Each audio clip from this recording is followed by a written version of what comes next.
દ્વારકાના મીઠાપુર પંથકમાં મકાનમાંથી 2 મૃતદેહ મળ્યા। સુરજ કરાડી ખાતે બસ સ્ટેન્ડ સામે રેલવે પટ્ટાની બાજુમાં એક મકાનની અંદર 2 લોકોના મૃત્યુ થયા હોવાના બનાવ સામે આવ્યા। બંને મૃતક દંપતી હોવાનું જાણવા મળ્યું।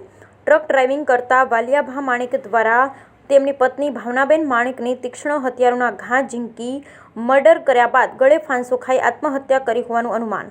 મૃતકને 2 નાના માસૂમ બાળક હોવાનું આવ્યું સામે। એક પુત્રી 9 વર્ષની અને પુત્ર 5 વર્ષ હોવાનું આવ્યું સામે। મૃતદેહને પીએમ અર્થે ખસેડી મીઠાપુર પોલીસે વધુ તપાસ હાથ ધરી। Bureau report Lalit Shangadiya, Devbhoomi Dwarka.